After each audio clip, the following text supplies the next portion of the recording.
She is serving her first term as a U.S. Congresswoman, a single mom of 3 school-aged children, and she just stumped a millionaire bank CEO with a simple math lesson at a House hearing.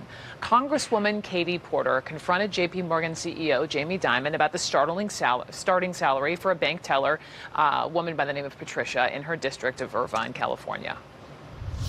She had $2,425 a month. She rents a 1-bedroom apartment. She and her daughter sleep together in the same room. In Irvine, California, that average 1-bedroom apartment is going to be $1,600. She spends $100 on utilities. Take away the $1,700, and she has net $725. She's like me. She drives a 2008 minivan and has gas, $400 for car expenses and gas, net $325. The Department of Agriculture says a low-cost food budget, that is ramen noodles, a low food budget is $400. That leaves her $77 in the red.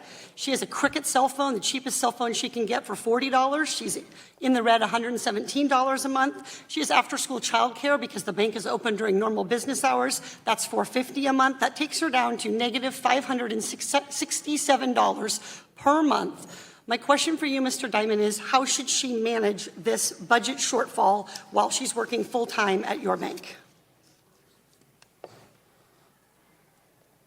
I don't know that all your numbers are accurate.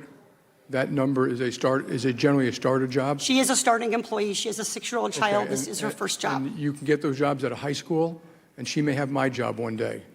So she may, but Mr. Dimon, she doesn't have the ability right now to spend your $31 million. I'm totally sympathetic. She's short $567. What would you suggest she do? I don't know. I'd have to think about that. Would you recommend that she take out a J.P. Morgan Chase credit card and run a deficit? I don't know. I'd have to think about it.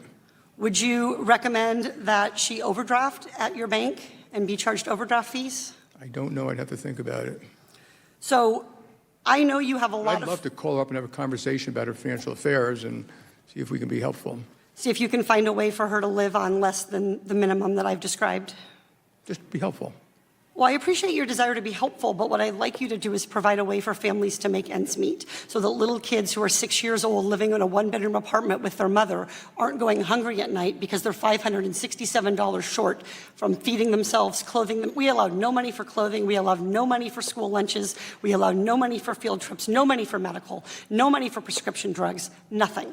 And she's short $567 already. Mr. Dimon, you know how to spend $31 million a year in salary, and you can't figure out how to make up a $567 a month shortfall. This is a budget problem you cannot solve. With us, she does get full medical. We pay 90% of it. Correct. And we also give people— No deductible? There's a deductible, but for people doing their wellness programs, okay, we give the people making under $60,000 a year a $750 account. Correct. And effectively, they have no deductible. That's why I didn't put any medical in, Mr. Dimon. I read that in your shareholder report. That's why I didn't include any medical expenses, but she's still short $567, as are all of your employees in Irvine, California. Any ideas? Nope. Okay, moving on. Again, this is Congresswoman Katie Porter, and so she tweeted after the hearing, Jamie Dimon said he didn't know if all my numbers were accurate. Here's the math so he can check. Congresswoman Porter is with me now. Congresswoman Katie Porter, a pleasure. Welcome. Thank you so much.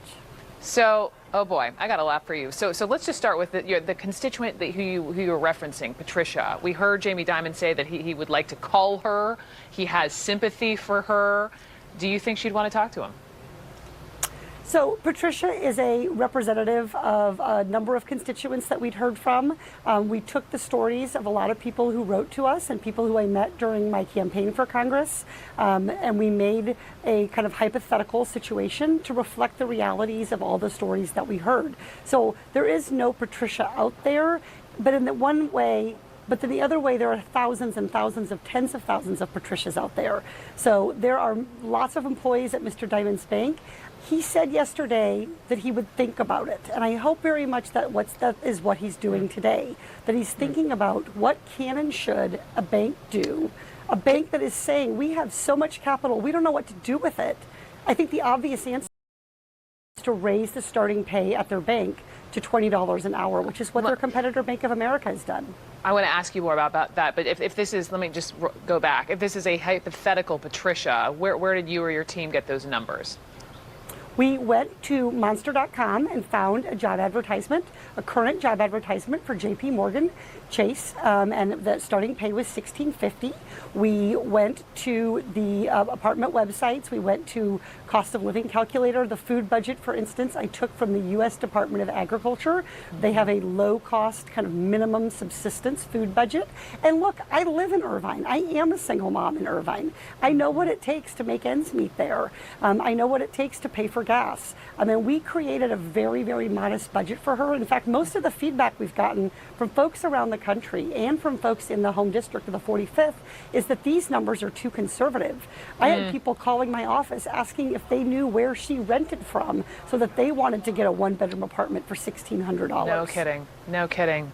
Let me ask you back to your point about the minimum wage, right? So some of your colleagues are calling for a $15 minimum wage. They call it a living wage, and yet the starting salary you were critiquing at JP Morgan, it was actually $16.50, which is above the Democrats' target. Do you think the living wage proposal should be higher?